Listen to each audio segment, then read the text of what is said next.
On the screen, the number kept rising. OneCoin was becoming more valuable. Or, at least, that is what millions of people were told. They bought packages, they received tokens, and they watched as those tokens were magically converted into a new cryptocurrency. One, aggressively promoted as the undisputed next Bitcoin. At massive, stadium-sized events around the world, highly polished leaders described a financial revolution, an exclusive opportunity for ordinary people to get rich, before the rest of the world even understood what was happening. And the rising value on their screens appeared to confirm the story. But there was a fatal flaw. There was no open market discovering that price. There was no public blockchain for anyone to inspect. The company controlled the number. According to United States prosecutors, OneCoin's leaders allocated coins that didn't even exist on their own private servers. In their internal spreadsheets, they literally called them fake coins. The digital asset was completely fraudulent, but the empire built around it was terrifyingly real. More than $4 billion flowed from victims across the globe.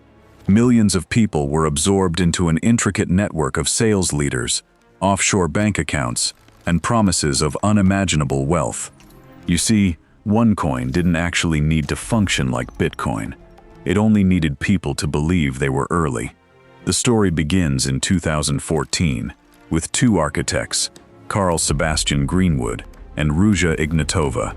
Ignatova was highly educated and perfectly comfortable presenting herself as an absolute authority. She walked onto large stages in formal gowns, speaking the complex language of finance and technology.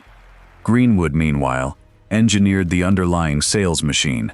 Together, they sold a narrative, and their timing was flawless. Bitcoin had already created legendary stories of sudden wealth. People who had ignored crypto in its early years watched the price explode, paralyzed by the regret of what they had missed. OneCoin transformed that deep psychological regret into an invitation. The pitch heavily borrowed the vocabulary of real technology: coins, mining, blockchain. Initial public offering. Each word connected OneCoin to a system that felt modern and highly profitable. But technical language is a double-edged sword. It can explain a system, or it can make people feel completely unqualified to question one. Real Bitcoin uses a public ledger. No single company decides what it's worth. The price emerges naturally from global buyers and sellers trading across independent exchanges. OneCoin claimed to operate a private blockchain. Now, private systems are not automatically fraudulent, but the core problem was verification. Members were asked to blindly trust the exact same organization that was selling them the investment. The company described the coins. The company allocated them. The company displayed the value. The company announced the milestones. The buyer had no way to independently confirm any of it. The screen did not show the world agreeing on a price. It simply showed a company typing in a new number. Investors looked at a sleek digital interface and assumed it reflected reality. But a dashboard can display absolutely anything its owner programs it to display. Paper profit is only meaningful when there is real liquidity, a legitimate way to withdraw your value. OneCoin replaced all of those technical tests with something far more dangerous: social proof. People didn't find this scheme through anonymous online ads. They heard about it from friends, relatives, respected figures in their local communities. That happened because OneCoin weaponized multi-level marketing.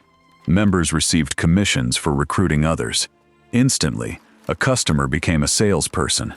The model expanded entirely through human relationships.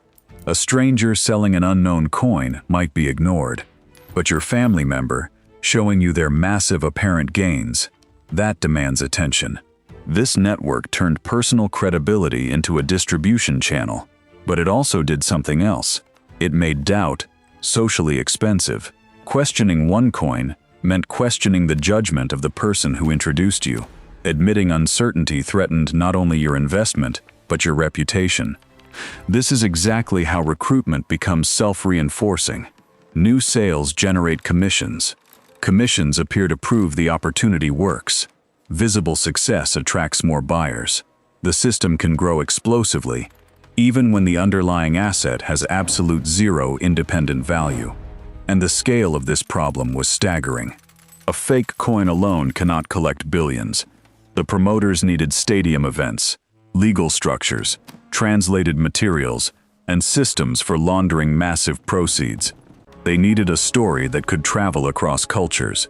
Cryptocurrency supplied the story. Multi-level marketing supplied the human network. Leadership controlled the asset. Recruiters supplied the local trust. By March 2015, Ignatova and Greenwood hit a breaking point. Package sales were producing more promised coins than the system claimed to have mined. They had two choices: stop selling or manufacture fake allocations. The business chose growth. Internal spreadsheets began distinguishing between mined coins real and fake coins. Publicly, the coin was presented as a scarce digital asset. Internally, the supply could be expanded simply by adding rows to an Excel sheet, and the digital nature of the asset made this contradiction nearly invisible. Gold must exist somewhere. Cash must be held in a vault, but a centrally controlled private database can display infinite abundance without allowing any outsiders to audit the record. The less verifiable the asset became, the more important the performance became. Large events suggested institutional strength. Professional clothing suggested authority. A constantly rising internal price suggested massive demand. Each visual signal answered the question the technology could not. Why should anyone trust OneCoin? Because so many others appeared to. Between 2014 and 2016, OneCoin generated over 3.3 billion euros in sales revenue. The internal coins were created out of thin air, but the incoming bank transfers were very real. That contrast is the secret to the scheme's terrifying power. OneCoin exchanged something centrally manufactured for real money earned in the real economy. A member's account could show immense wealth without giving them the freedom normally associated with wealth. A balance is not the same as cash. A quoted price is not the same as a completed sale. If withdrawals depend entirely on company rules, or if a promised public exchange remains forever in the future, a massive balance remains permanently trapped inside the story that created it. But this distinction is incredibly difficult to feel while the number is rising. The screen teaches the member what to believe. Hold. Recruit. Wait for the next milestone. The empire managed a flawless emotional sequence. First, urgency. Do not miss the next Bitcoin. Then, belonging. Join a global movement. Then, evidence. Watch your internal value rise. Then, responsibility. Help your friends gain the same opportunity. Finally, delay. Wait for the exchange. Every stage made departure more expensive. The social network became the ultimate retention mechanism. OneCoin leaders repeatedly discussed an upcoming exchange that would make the investment usable. But dates moved. Milestones were constantly postponed. Tomorrow's exchange explained why today's coin couldn't be tested. Tomorrow's price justified holding. The future became a storage place for every single missing feature. But real money creates real records. Bank accounts identify institutions. Transfers cross jurisdictions. Intermediaries communicate. The wider OneCoin grew, the more evidence it produced. Investigators began assembling a very different picture. The final gate was not a crash visible on a public exchange. It was the total collapse of the story across multiple forms of evidence. In October 2017, Ruja Ignatova was charged in the United States. A federal warrant was issued for her arrest.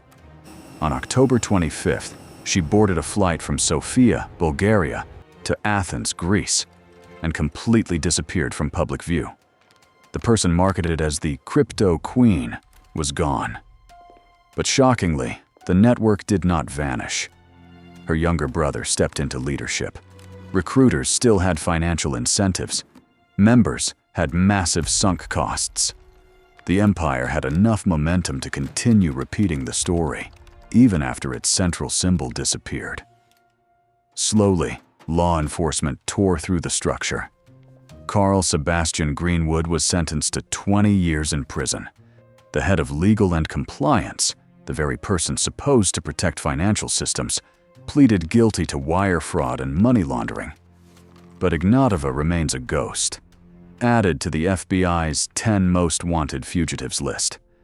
Her absence leaves a bitter, unresolved ending.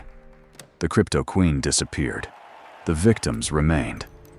The OneCoin case matters profoundly because it shows exactly how digital fraud can scale without any sophisticated technology at its center.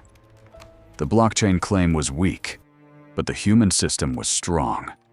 The promoters understood aspiration. They understood the deep regret of missing Bitcoin.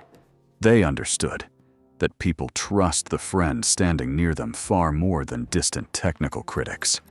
And they understood that a number moving upward on a screen feels like absolute proof. OneCoin members were told they owned a cryptocurrency whose supply and value behaved in ways the company completely misrepresented. The displayed gain was never compensation for risk. It was simply the ultimate tool of persuasion. At the beginning, a member could point to the rising number on their screen and say their decision had been correct. A stage presenter could use it as hard evidence that the world was finally catching up. But the number did not come from the world. It came from inside OneCoin. The digital empire was built by perfectly confusing control with demand. Leadership controlled the supply. They controlled the claimed price. Recruiters converted that control into confidence, and victims converted that confidence into billions of dollars in real money. The coin never needed to circulate freely. The story circulated for it. By the time courts, financial records, and internal documents finally exposed the machinery, billions had already crossed from the real economy into a system whose only actual asset was belief. OneCoin promised people ownership of the future. What it actually gave them was a number that only OneCoin could verify. The empire was visible in offices, stadium events, bank transfers, and millions of damaged